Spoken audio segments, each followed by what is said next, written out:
Good morning, students. Today we will complete our chapter 7 of Science, Conservation of Plants and Animals. Till now we have learned about protected areas and biosphere reserves, flora and fauna. Today we will learn what are the wildlife sanctuaries and national parks and about the migration of birds. Today's first topic is wildlife sanctuary.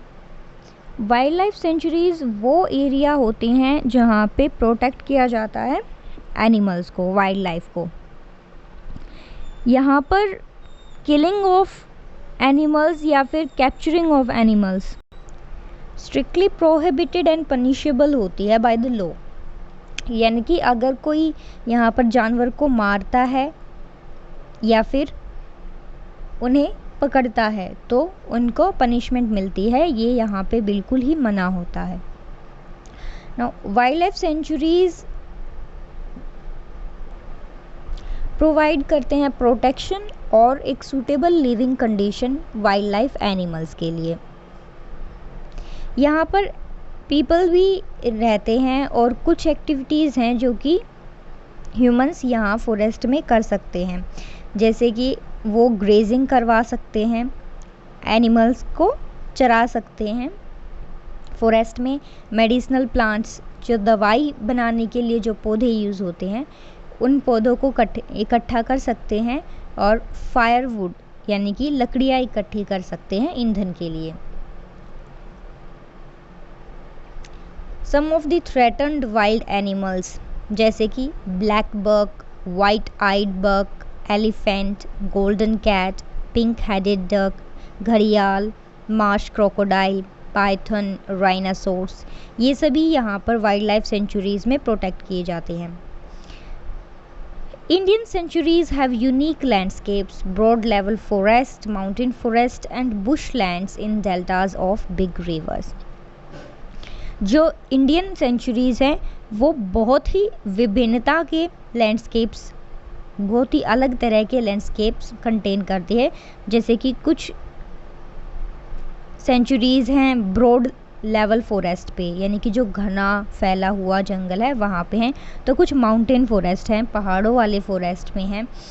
तो कुछ ऐसी हैं जो झाड़ियों वाले एरिए में हैं. यानी कि हर हैबिटेट के एनिमल्स को प्रोटेक्ट करने के लिए इंडिया में वाइल्ड लाइफ सेंचुरीज़ बनाई गई हैं. It is a pity that even protected forests are not safe because people living in the neighborhood encroach upon them and destroy them. कई बार देखने को मिला है कि जो ये प्रोटेक्टेड फॉरेस्ट हैं, वाइल्ड लाइफ सेंचुरीज़ हैं, ये भी एनिमल्स के लिए सेफ़ नहीं है, क्योंकि जो आसपास में पीपल रहते हैं नेबरहुड में, वो वहाँ पर जाते हैं और उन पौधों को, फॉरेस्ट को डिस्ट्रॉय कर देते हैं, वाइल्ड लाइफ के नेचुरल हैबिटेट को डिस्ट्रॉय कर देते हैं. So now children remembered that they visited to the zoo. Zoo में भी तो एनिमल्स को प्रोटेक्शन में रखा जाता है. तो ज़ू और वाइल्ड लाइफ सेंचुरीज़ में क्या फ़र्क है? ज़ू में एनिमल्स को रखा जाता है एक सेल में, लेकिन वाइल्ड लाइफ सेंचुरीज़ में एनिमल्स को सेल में नहीं रखा जाता. वो अपनी मर्ज़ी से कहीं भी घूम सकते हैं, वो एक नेचुरल हैबिटेट में रहते हैं. सेकंड पॉइंट है कि ज़ू में एनिमल्स को खाना दिया जाता है, तो वो शिकार नहीं करते. और जानवरों की ये नेचुरल हैबिट होती है शिकार करने की. तो जो एनिमल्स वाइल्ड लाइफ सेंचुरीज़ में रहते हैं वो खुद शिकार करते हैं. यानी कि वाइल्ड लाइफ सेंचुरी में एनिमल्स अपने नेचुरल इंस्टिंक्ट्स को इम्प्रूव कर सकते हैं, एम्ब्रेस कर सकते हैं.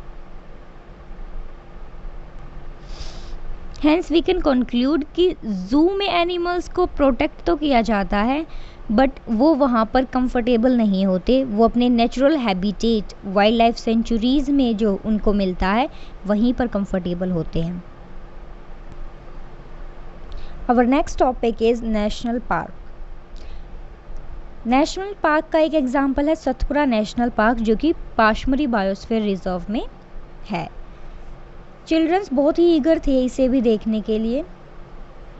सो नेशनल पार्क्स क्या होते हैं, ये बड़े रिजर्व एरियाज़ होते हैं, बहुत ही डाइवर्स फैले हुए होते हैं और इनमें पूरा का पूरा इकोसिस्टम प्रोटेक्ट किया जा सकता है।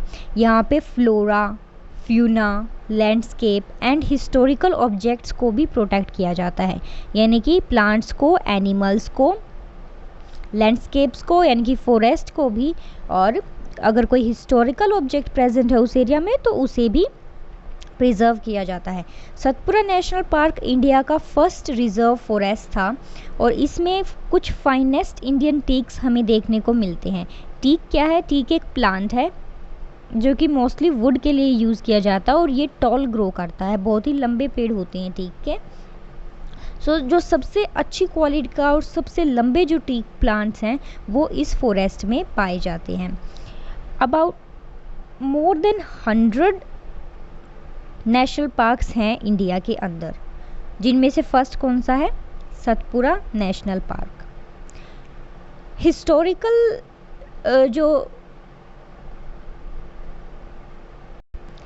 हिस्टोरिकल ऑब्जेक्ट्स का प्रिजर्वेशन था तो उसका एक एग्जांपल हम देखते हैं जो कि हमें सतपुरा नेशनल पार्क में देखने को मिलता है। Rock shelters are also found inside the Satpura national park. Rock shelters क्या है, रॉक शेल्टर वो गुफाएं हैं जिनको घर की तरह यूज़ किया जाता था पुराने टाइम में जब ह्यूमंस जंगल में रहते थे। सो जो प्री हिस्टोरिक ह्यूमन लाइफ है वो हमें देखने को मिलती है यहाँ से। और अराउंड 55 रॉक शेल्टर्स आइडेंटिफाई हुए हैं पाशमरी बायोस्फीयर रिजर्व्स में, जिनमें हमें पेंटिंग्स भी देखने को मिलती हैं और वो हमें एक आइडिया देता है कि उस टाइम में लोग कैसा रहा करते थे, कैसे अपनी लाइफ जो है वो स्पेंड करते थे। जो फिगर्स पेंटिंग्स में देखे गए हैं वो हैं एनिमल्स के, man fighting, hunting, dancing and playing musical instruments, यानी कि जो फिगर हैं उनमें हमें एनिमल्स के फिगर देखने को मिलते हैं और ह्यूमंस के लड़ते हुए, हंटिंग करते हुए, शिकार करते हुए, डांस करते हुए या कोई म्यूज़िकल इंस्ट्रूमेंट प्ले करते हुए। बहुत सारे ट्राइबल पीपल अभी इस एरिया में रहते हैं। So this is a historical object जिसे सतपुरा नेशनल पार्क में या पाशमरी बायोस्फीयर रिजर्व में प्रिजर्व किया गया है, प्रोटेक्ट किया गया है। देन सतपुरा टाइगर रिजर्व पर एक बोर्ड लगा हुआ था जिस पे लिखा हुआ था प्रोटेक्ट टाइगर। प्रोटेक्ट टाइगर एक मुहिम थी जो कि गवर्नमेंट ने लॉन्च की थी to protect the tigers, tigers को प्रोटेक्ट करने के लिए। इसका ऑब्जेक्टिव, लक्ष्य क्या था प्रोजेक्ट का, to ensure the survival and maintenance of tiger population in the country. Tigers की पॉपुलेशन को इंक्रीज़ करने के लिए, मेंटेन करने के लिए और टाइगर्स सरवाइव कर सके, जीवित रह सके, उनको प्रोटेक्ट करने के लिए ये प्रोजेक्ट चलाया गया था, प्रोजेक्ट टाइगर। जब टाइगर्स की पॉपुलेशन बहुत कम होने लगी तो 1973 में उन्हें प्रोटेक्ट करने का, कंजर्व करने का एक प्रोजेक्ट शुरू किया गया जिसका नाम था प्रोजेक्ट टाइगर। ये ज़्यादातर जो बंगाल टाइगर्स थे उनकी प्रोटेक्शन के लिए शुरू किया गया था और एट प्रेजेंट उनकी पॉपुलेशन इंक्रीज़ हो रही है and there are more than 2000 tigers in India, यानी कि टाइगर प्रोजेक्ट सक्सेसफुल रहा।